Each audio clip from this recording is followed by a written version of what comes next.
Welcome to the Eating at a Meeting podcast. I'm your host, Tracy Stuckrath, dietary needs expert, certified meetings manager, certified food protection manager. I have searched the globe to find people and businesses who are creating safe, sustainable, and inclusive food and beverage experiences for their employees, guests, and communities. In each episode, you will find authentic conversations about how food and beverage impacts inclusion, sustainability, culture, community, health, and wellness. I know that sounds like a lot, but we're going to cover it all. Are you ready to feed engagement, nourish inclusion, and bolster your bottom line? If so, let's go. Tracy Stuckrath with Thrive Meetings and Events, and this is Camper English, and he is a cocktail and spirits educator and expert and journalist. And he was just explaining to us before we officially went live, apparently, because I thought I was live a few minutes ago, that he started his Cocktail Safe website based on new infusions that bartenders were doing. Is that right? Bartenders were using some sort of wild out there ingredients, such as tobacco infusions and tobaccos and bitters. Then there were also, we looked to old recipes for a lot of information about cocktails, because it turns out the classic cocktails are classics for a reason. But some of the bitters and herbal liqueurs and things that date back a few hundred years have ingredients that have since been proven to be unsafe. So that was something that I wanted to let people know about as well.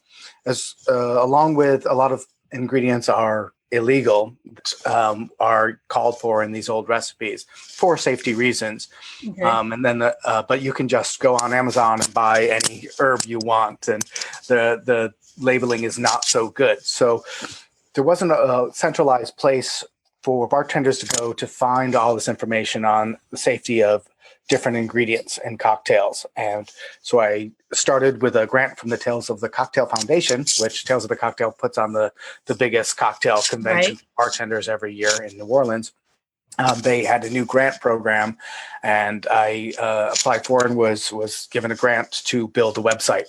So I went into the idea of safety in cocktails with looking at ingredients that could be dangerous to everybody.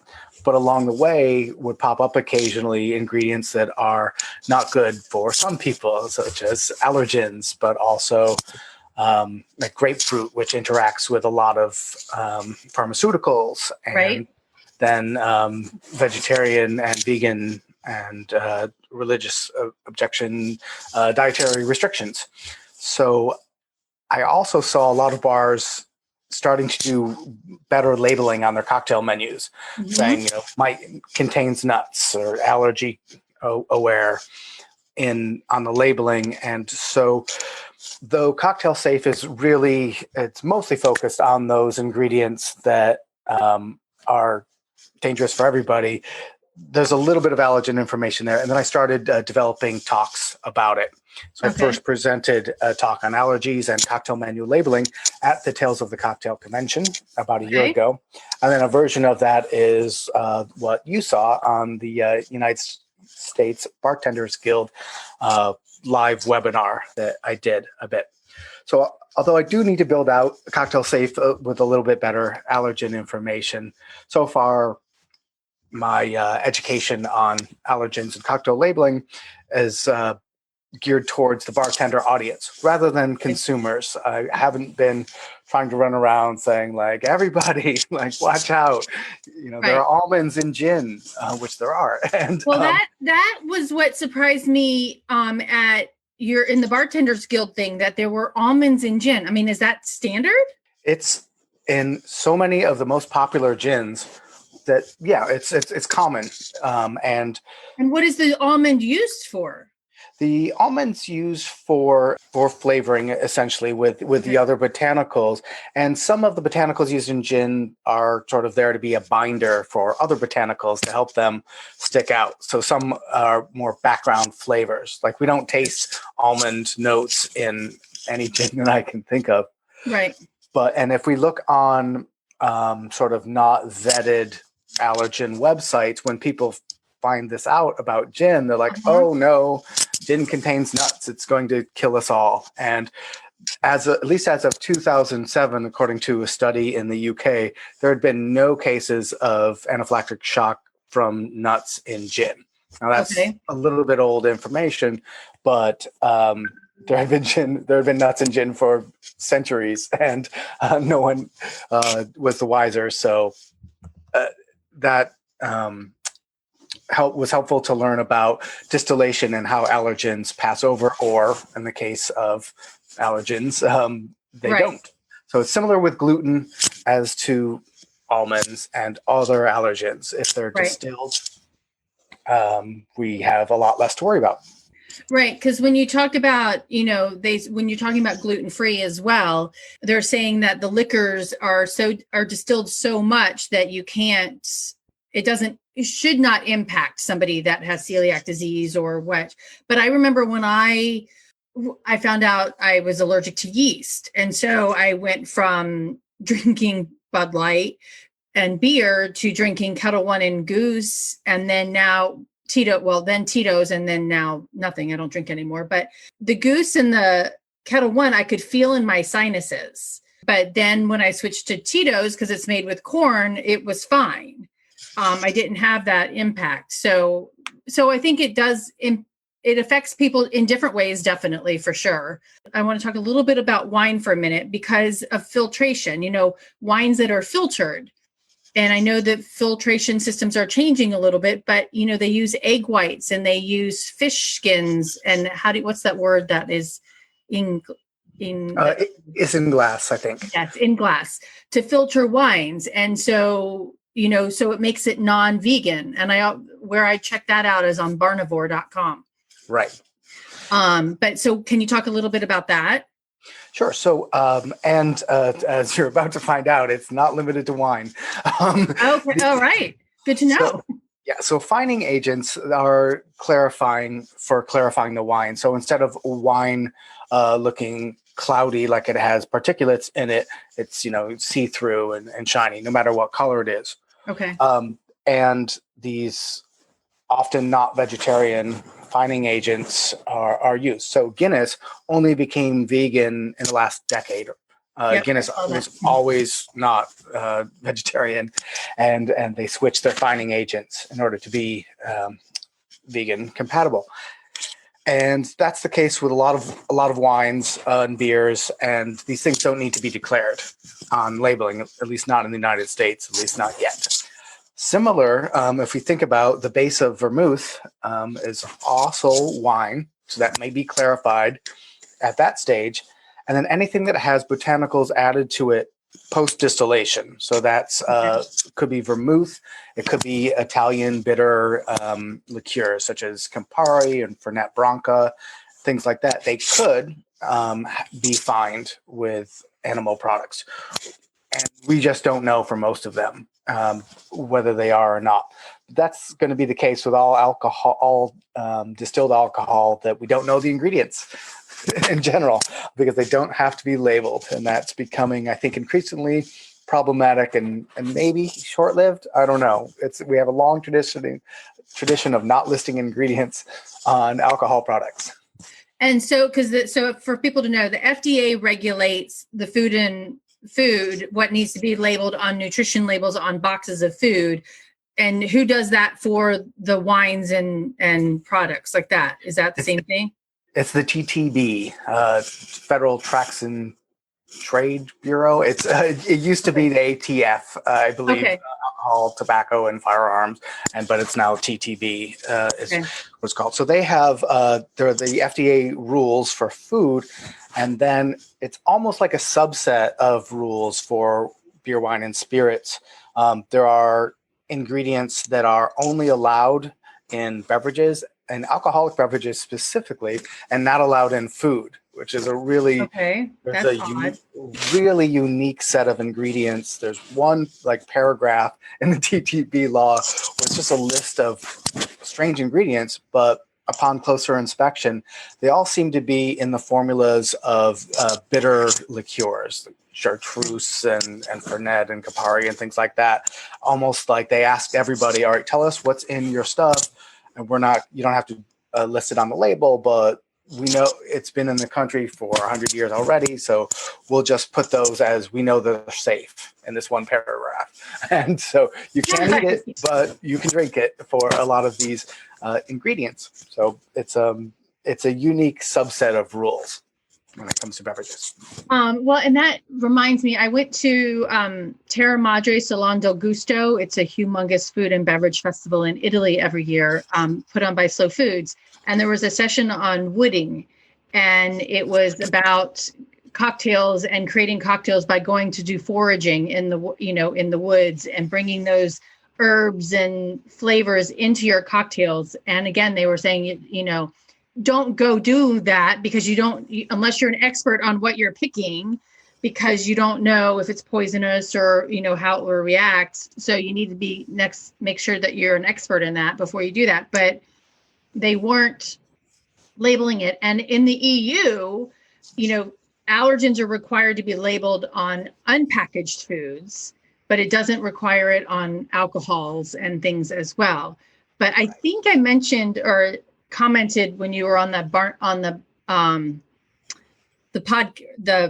webinar for the Bartenders Guild, is that there was a woman in the UK who had a drink that had a raw egg in it, and she was allergic to eggs, and it wasn't disclosed, and she was sent to the hospital for that. And then the restaurant owner, he was labeling his menu, but he wasn't labeling the bar menu, and he immediately went and changed that because of the incident that he, experienced, his customer experienced. So that is challenging. I mean, it is. There are the known ingredients that we use in cocktails. Right. They would have known about the egg, because that was probably an egg white shaken in a drink to make it nice and frothy. Okay. You would use for a whiskey sour or a pisco sour would often have egg white in it, rather than just the fining agent eggs, which are filtered out. So it's extremely uncommon for people with allergies to eggs to have a reaction to fine products. At least as far as I'm aware. You're much more in tune with the food allergen world, whereas I've sort of come from the top-down world of looking at the science, and we know that people are more sensitive than machines when it comes to allergens. So the eggs use in cocktails, that's typically something that would happen as it's being prepared.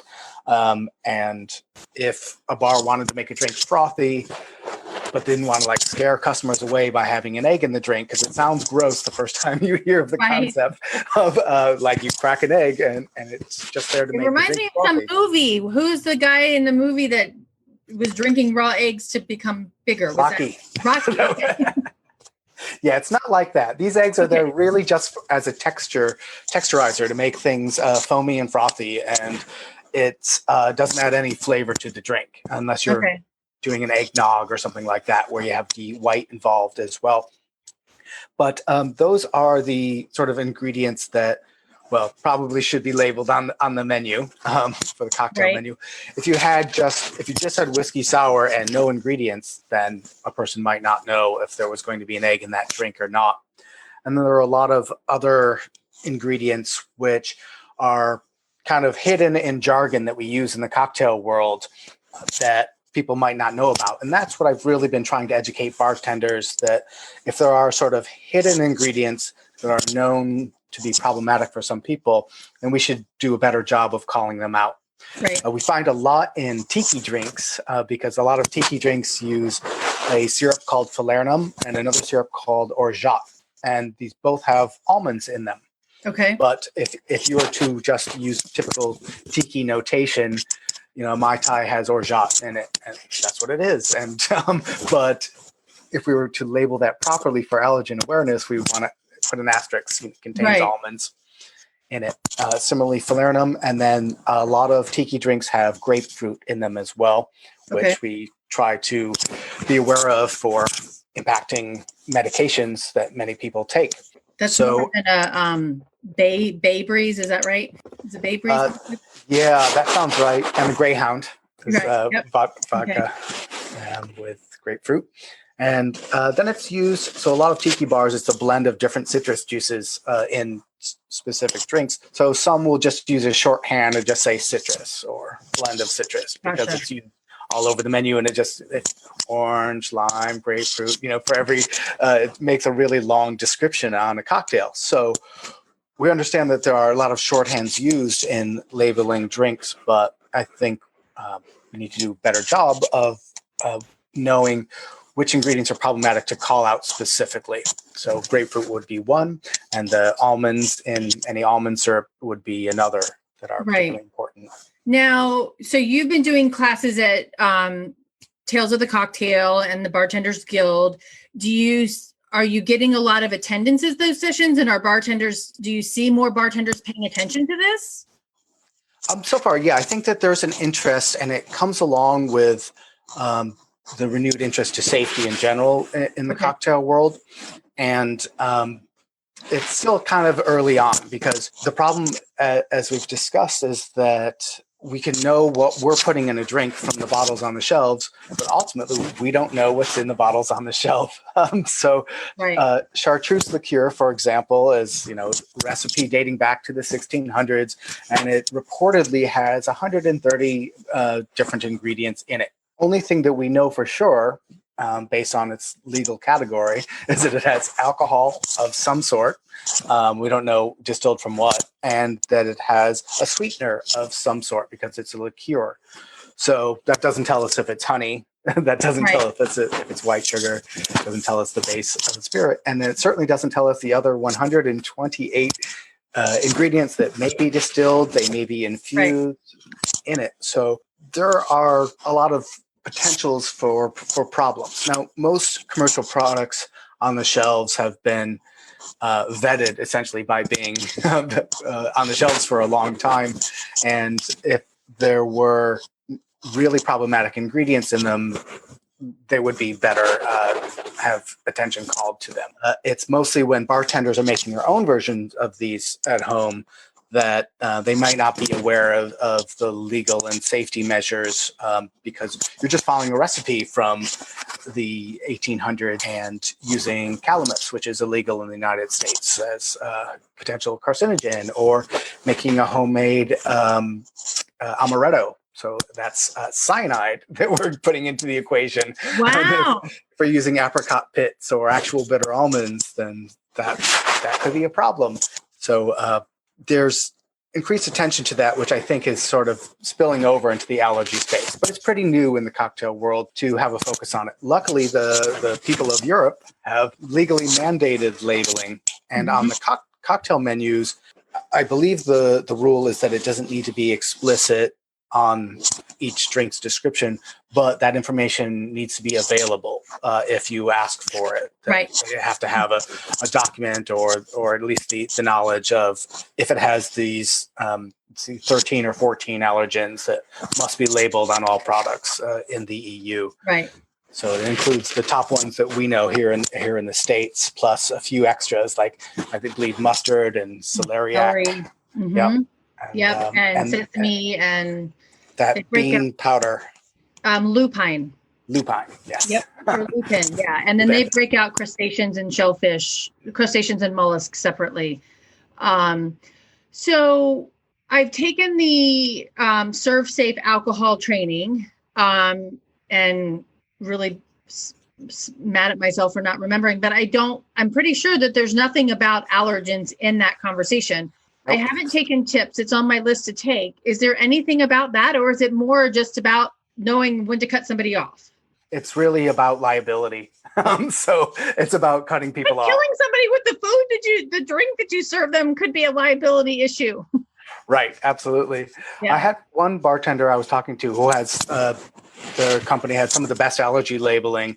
And I asked, how are you so good? It's like, well, once you see a person in your restaurant go into anaphylactic shock, you have concerns going forward and to want to be better at labeling things. So that company had made it their kind of mission to always be good. And by studying their menus, I came to really understand what they label and how they label, and for efficiency without clogging up the menu with 100 different warnings there. It's sort of unexpected ingredients in drinks that might have an allergen.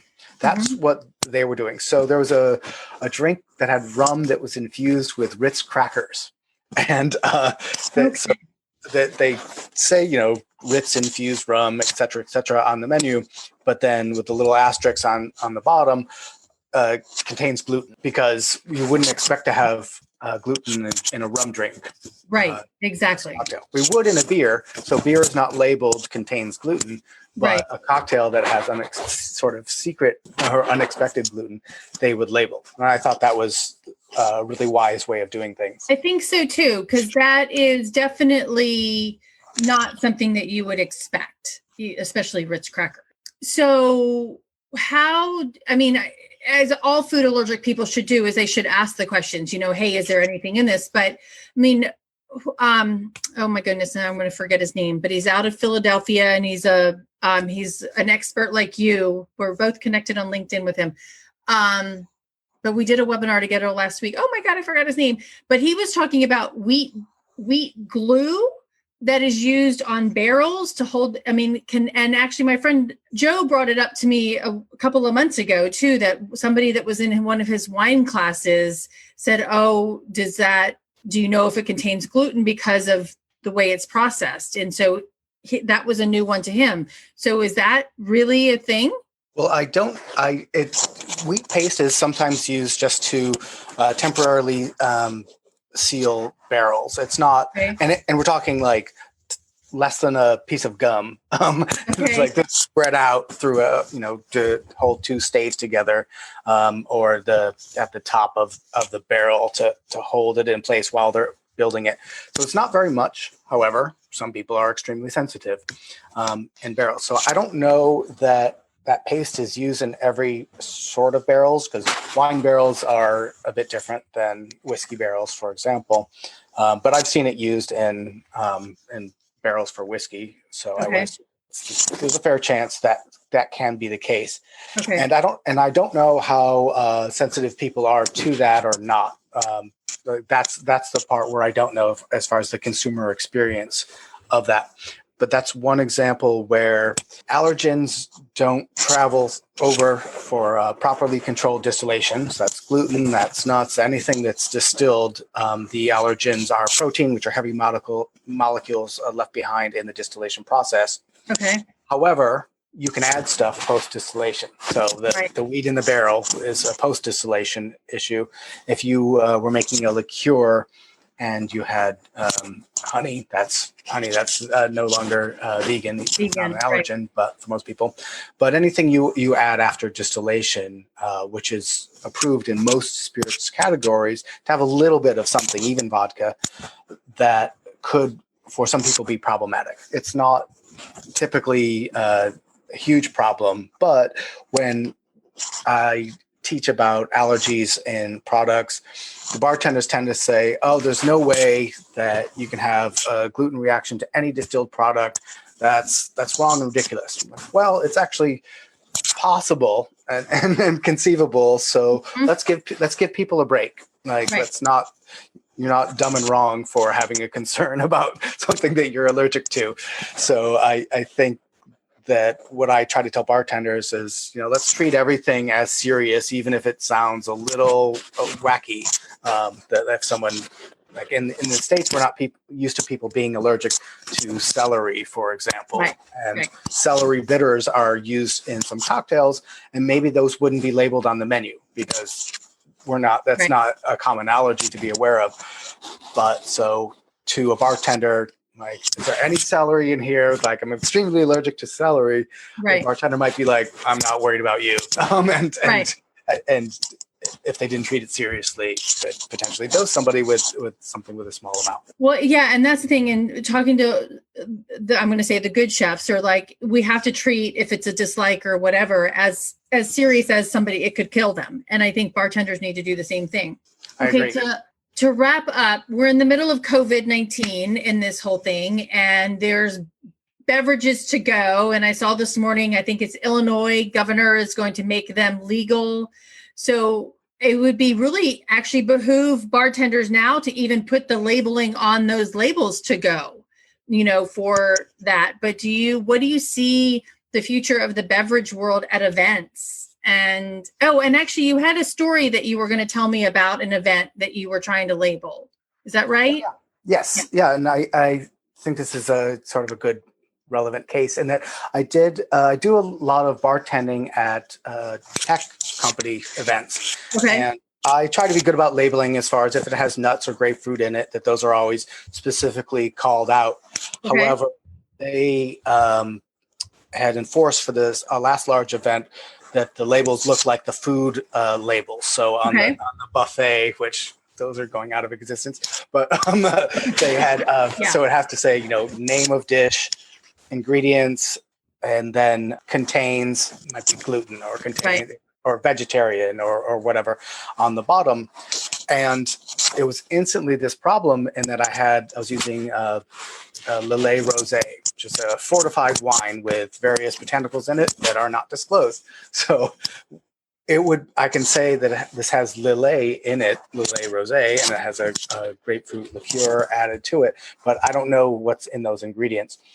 Their compromise was that the bottles would be available to show if needed, which still wouldn't get you any information if you had an extreme allergy to that. So it's an interesting case where we ran right up against the hidden ingredients in cocktails, but I think it's good, and it's sort of the new normal, I hope, going forward for doing cocktails at events, is that the labeling should be required to be as good as we can get it. Right.